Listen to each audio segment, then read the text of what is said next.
Welcome to Agenda Edina, a program summarizing the actions taken at City Hall that affect you most. I'm your host, Dorothea Marty. The city is a step closer to redeveloping the former public works site in the heart of the Grandview district. The site has been vacant since the Public Works Department moved to a new facility on Metro Boulevard in 2010. Last year, the Housing and Redevelopment Authority, who owns the property, retained Frauenschuh Incorporated to identify restaurant groups that could develop and operate a new restaurant on a portion of the 3.3-acre site. The HRA also hired Confluence Design to prepare site concepts and renderings that illustrate how new housing, new restaurant, and a new park might fit on the property. Earlier this month, the HRA and Frauenschuh presented a sketch plan for the property. The new concept could include a 6.5-story, 90-unit senior housing cooperative with underground parking spaces.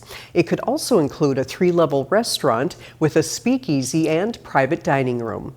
The final element of the new concept is anticipated to be a new public park with open space for pedestrian walkways and locations for future public art or public facilities.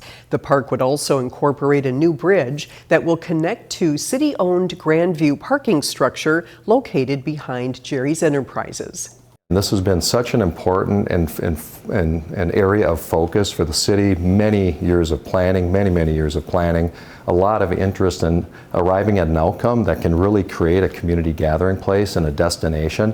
And I think we're bringing those elements together. There's a living component, a lifestyle component, there's an entertainment, hospitality, dining component, and then there's a great opportunity for an outdoor space, a truly unique gathering space for the citizens of the city. So bringing all of those together in one development in the central portion of this district is pretty exciting. City Council members were generally supportive of this multi-use concept and provided non-binding feedback on the project.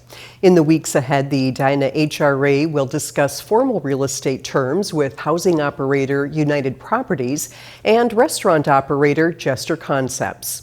If satisfactory real estate terms are reached, these concept plans will be refined and submitted to the city for formal review and approval. That process is expected to include additional public input to shape the future public park.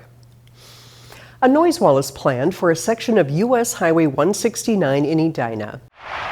The Minnesota Department of Transportation included the wall from Valley View Road to Apache Road in its Metro Noise Abatement Program.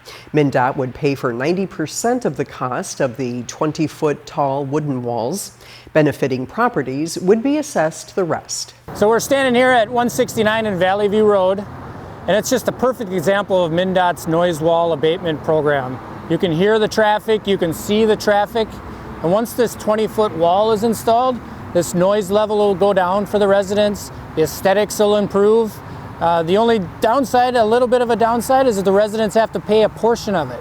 The project is funded 90% by MnDOT and 10% by the residents. That 10% portion is done by special assessments to the benefiting properties. So those properties that have that noise reduction are going to pay more for this project than others that would not. At a meeting earlier this month, the City Council approved a resolution ordering the noise wall improvements. Construction is expected to be complete in 2023. Since the start of the COVID-19 pandemic, the highly contagious Omicron variant led to the highest case positivity rate in the state. The Minnesota Department of Health recommends everyone use tight-fitting quality masks for the protection of yourself and others.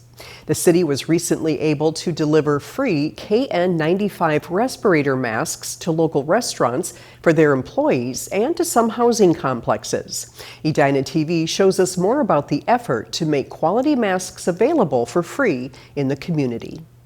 In early February, 39 boxes of KN95 masks from the Minnesota Department of Health arrived at City Hall. There was this batch or stockpile at the state, and they decided that we should try to get those out into the community as much as we can. The state initiative sought to get them to people at higher risk of infection, who also didn't have easy access to this extra layer of protection. Whether that's didn't know where to order them from or couldn't afford them or any other kind of barrier. So, in a targeted approach, 2 city staff members in the health division set out to deliver bags of 50 masks to over 150 facilities. Restaurant operations is a high risk or a potential high risk environment just because of the close proximity of staff and things like that. In addition to restaurants, masks were delivered to affordable housing communities, the Edina Senior Center, You ready?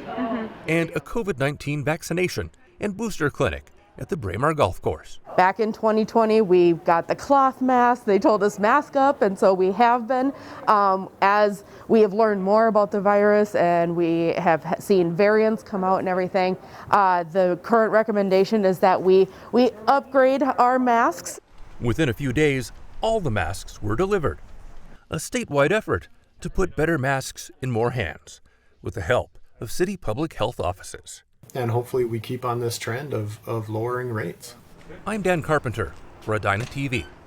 High filtration masks are also being distributed by the federal government to pharmacies across the state. Check with pharmacies such as CVS and Walgreens and retail or grocery store pharmacies such as Target and Hy-Vee for masks. If the city receives more masks for the public, updates will be posted on the city's website at edinamn.gov/coronavirus. You can also go to the city's COVID webpage for other timely updates or sign up to receive City Extra emails or text messages. Thank you for watching this episode of Agenda Edina. I'm your host, Dorothea Marty.